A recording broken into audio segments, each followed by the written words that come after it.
Hello दोस्तों, राधे राधे। कैसे हो आप सब? आशा करती हूँ आप सभी अच्छे होंगे। स्वागत है आपका फिर से एक नए ब्लॉग में। और आज है 27 अक्टूबर, दिन है सोमवार का, और हल्की हल्की मीठी मीठी ठंड पड़ने लगी है। सुबह सुबह जब उठते हैं तो बहुत ठंड लगती है, तो अभी ज़्यादा गर्म कपड़े तो नहीं निकाले हैं मैंने। अगर निकाल भी लेते हैं तो अगर हम काम करते हैं तो फिर गर्मी सी लगने लगती है, तो बस यही थोड़ा सा दुपट्टा भारी भी है और थोड़ा सा बड़ा भी है, तो यही ओढ़ लिया है शॉल की तरह।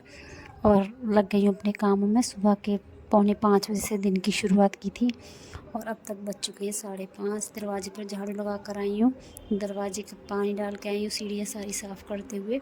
अब लगा लेती हूँ पोछा। और बेटी कर रही है अपने कार्तिक स्नान की तैयारी। तैयारी नहीं, सॉरी, नहा चुकी है, वो कर रही है अपनी पूजा की तैयारी, क्योंकि उसका कार्तिक स्नान चल रहा है। और भगवान की कृपा से, विष्णु भगवान की कृपा से उसका कार्तिक स्नान बहुत अच्छे से हो चुका है पूरा। और अब 7-8 दिन ही बचे हैं समाप्त होने में, क्योंकि अब कार्तिक माह ख़त्म होने पर है।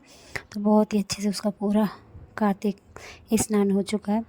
तो बस वो नहा चुकी है और अपना कर रहे हैं पूजा पाठ की तैयारी। तो मेरी कोशिश यही रहती है कि मैं सुबह सुबह झाड़ू पोछा कर लूँ, जब तक उसकी पूजा का समय हो। मैं कोशिश यही करती हूँ कि मेरी झाड़ू पोछा ये सब हो जाए मेरा। तो बस अगर कभी कभी नहीं भी हो पाता है तो जहाँ पर हमारा मंदिर है वहाँ आसपास हम झाड़ू पोछा ज़रूर कर देते हैं। लेकिन कोशिश मेरी यही रहती है कि मैं पूरे घर में एक बार अच्छे से झाड़ू पोछा कर दूँ, चाहे बाद में फिर से लगा दूँ, क्योंकि जब तक बच्चे स्कूल नहीं जाते तब तक फैलना है, मतलब घर फैलता ही रहता है। तो बस सुबह की झाड़ू पोछा निकाल दिए, उसके बाद बेटी को लग गई अपनी पूजा करने और मैं जाऊँगी नीचे झाड़ू लगाने, क्योंकि ग्राउंड में भी झाड़ू नहीं लगाई है। दरवाजे को ही साफ़ करके वापस लौटकर ऊपर की सफाई करने लग गई थी। तो यहाँ बेटी ने पहले अंदर दिया बाती की है, लड्डू गोपाल को स्नान कराया है, धूप दीप किए, और अब आ गई तुलसी माँ की पूजा करने। अब फिर जाएगी मंदिर, लेकिन मंदिर के लिए अभी अंधेरा है, ज़्यादा अंधेरे में उसको अभी बाहर नहीं जाने देती हूँ।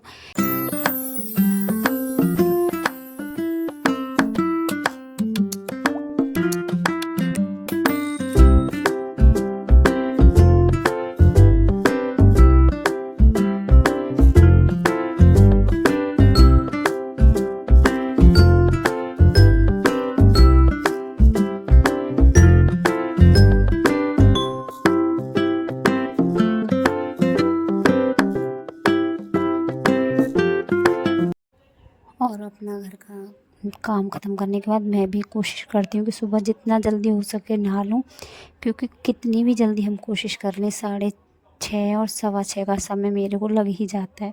कभी कभी तो हो जाता है कि मैं तारों की छाँव में नहा लूँ, लेकिन ये झाड़ू पोछा साफ़ सफाई थोड़ा बहुत तो देखो करना पड़ता है, चाहे फिर हम बाद में कितना भी कर लें, लेकिन थोड़ी बहुत साफ़ सफाई करनी ही पड़ती है। तो बस थोड़ी बहुत साफ़ सफाई में मेरा समय निकल जाता है, 1 से 1.5 घंटा मुझे इस समय लग जाता है सुबह झाड़ू लगाने में। तो बस अपनी नहा धोकर मैं भी पूजा करने बैठ गई। पूजा, आपने देखा मेरे पास एक काउंटर आया है, काउंटिंग काउंटर है ये। आप जिस भी नाम का जाप करो उससे आप काउंटिंग कर सकते हो। उसमें एक बटन आता है कि आपने कितनी बार राधा नाम जपा या कृष्ण नाम जपा, भोलेनाथ का नाम जपा, जिसका भी आप चाहो नाम जप सकते हो। बहुत ही अच्छा काउंटर है, ये मैंने मीशो से मंगाया है। तो आप बटन दबाते रहो और आप आराम से भजन करते रहो। माला का क्या है, माला अगर बीच में कोई आ गया तो हम भूल जाते हैं कि हमने कितनी माला जप ली, कितनी बार जाप कर लिया। लेकिन इस काउंटर का क्या है, बहुत ही अच्छा काउंटर है। आप जितनी बार बटन दबाओगे उतनी बार आपको पता चलता रहेगा, रीडिंग होती रहती है उसमें कि कितने नंबर चढ़ चुके हैं। तो बहुत ही अच्छा काउंटर लगा मुझे ये।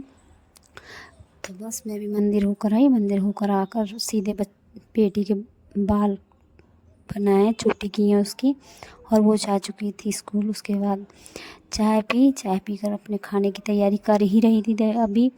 तो हमारे परिवार में शादी है बेटी की, तो वहाँ से बुलावा आ गया, घर के काम छोड़कर यहाँ आ गई हूँ।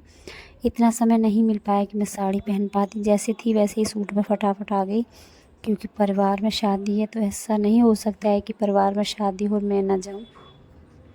और आज यहाँ बेटी की लगन लिखी जाएगी। हमारे यहाँ पर तो लगन ही बोलते हैं, कई जगह पर लगन भी बोलते हैं, लेकिन आज यहाँ पर लगन लिखी जाएगी। आज से कुछ दिनों बाद ही शादी है और आप इस समय इतना इमोशनल माहौल है यहाँ पर, मतलब हर किसी की आँखों में आँसू हैं, क्योंकि बेटी की जब विदाई का समय आता है ना तो हर कोई, मतलब जो बचपन से जितनी भी यादें हैं ना वो सब आँखों में ओझल मतलब दिखाई देने लगती है, सारे सपने जैसा लगता है।